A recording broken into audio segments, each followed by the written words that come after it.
In August of 2021, there's an article posted on ABC News which is titled "Business Owner Fears Young Offenders Taking Part in Ram Raids Like They're a Game." In this article, it specifically looks at a local business owner in Port Hedland, Australia, who was affected by a ram raid. A ram raid is a type of burglary in which the offenders use a vehicle to ram into the windows or the doors of the building in order to get inside and loot it.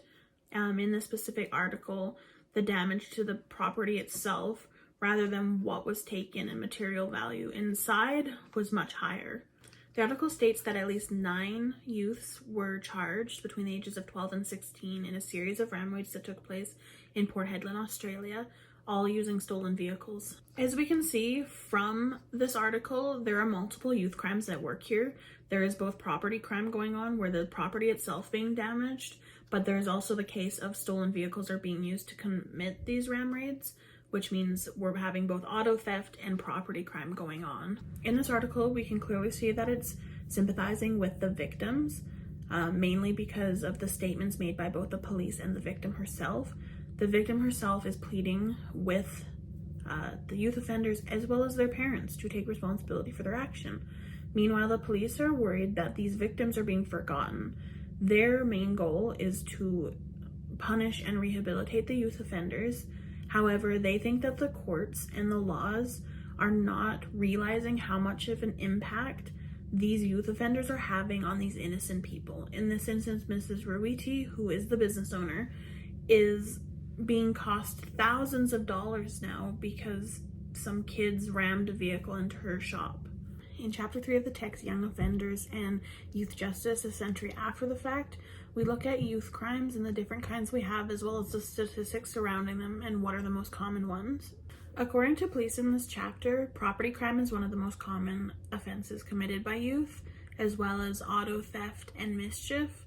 So this really ties in with this article because we have all 3 present. This article, like I mentioned earlier, has at least 9 youths that were charged in a series of ram raids, which goes to show how common property crime is, just on the fact that it's not just happening in this one instance to this one business owner. It obviously is a reoccurring thing and different youths are committing this crime, and it kind of ties in the property crime, the auto theft, and the mischief all into one because it's happening where the property is being damaged, vehicles are being stolen to commit the ram raids, and overall, like, it's mischief. If you Google youth crime articles in Australia, it seems that ram raids are a very common occurrence, which further backs up the link between this article and this chapter in the book, because it's just showing that property crime is so common. And it seems to be that even though in this chapter it's looking at Canadian statistics, the trend seems to be very similar in Australia.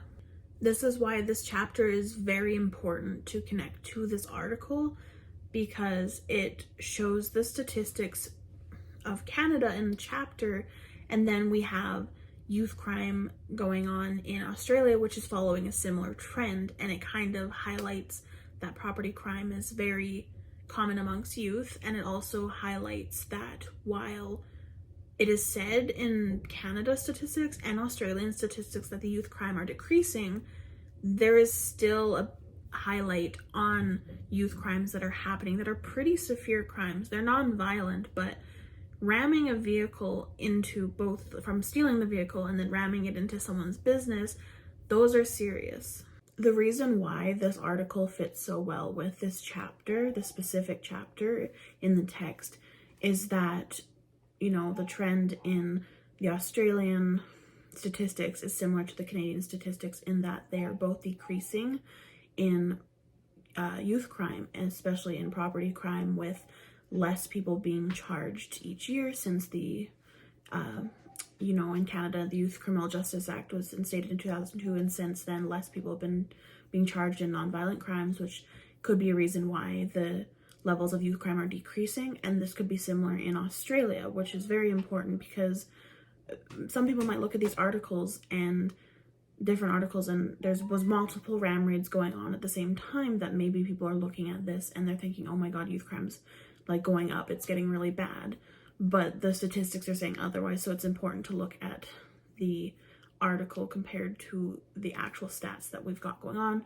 And like I said, the Canadian statistics are being followed by the Australian statistics in that they're both in very similar trends at the moment, with nonviolent crimes and youth crimes decreasing over the past years. Another text that we looked at that can be compared to this article is Canadian Victims of Crime Critical Insights. And again, similar to the chapter that I looked at before, this is Canadian specific. However, I do think that this can be applied in the sense of this Australian youth crimes going on. The specific chapter I want to look at is the restorative justice chapter, which highlights the actual proceedings of a restorative justice meeting in which the victim and the offender meet together and talk about what has happened. The reason that this chapter connects to this article is that it looks at the different cases of instances where a youth offender has been in a room with a victim, as well as like a facilitator and sometimes the parents, and they talk about what the youth offender has done and how it's affected the victim. And I think that this possibly is something that could be very useful in these cases of the RAM raids, in which the youth offenders are probably unaware of the huge impact that they are having on these victims.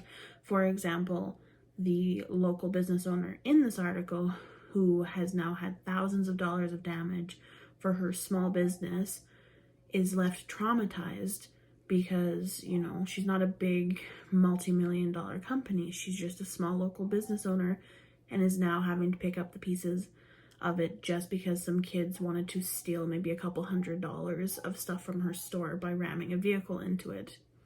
As well, this chapter can be linked to the article because the police themselves think that the laws and the courts aren't taking into account how much these youth are having an effect on innocent victims. And so maybe actually sitting down and having a conversation with the business owner as well as the youth who were responsible, maybe that is a form of restorative justice in which the kids might actually learn from their actions and realize that they are affecting the livelihoods of others. On page 201 of the chapter, it does state and conclude that meaningful and managed outcomes have come from this restorative justice approach to youth crime.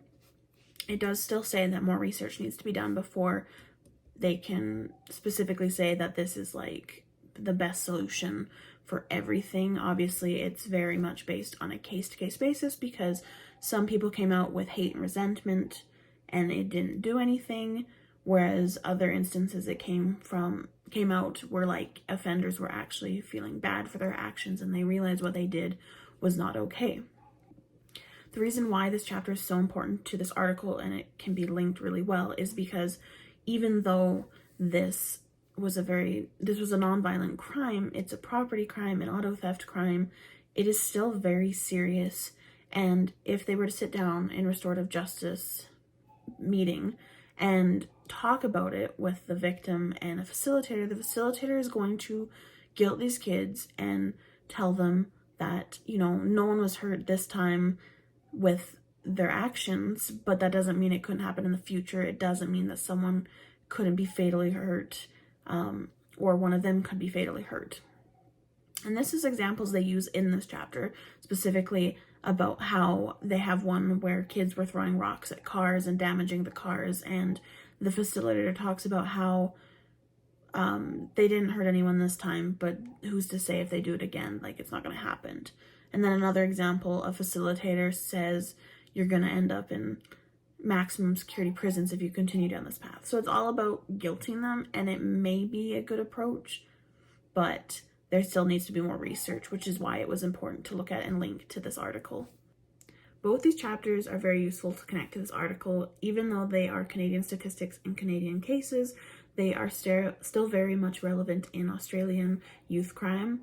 In the instance of these RAM raids that are going on, I think that because we see in Canada that property crime is the highest in youth, it's not surprising that it is also pretty high in Australia. Same with the restorative justice approach that we are seeing and people are researching. It is something that in an instance where a crime is non-violent yet still pretty serious, it is something that is possibly very important to look at in this case.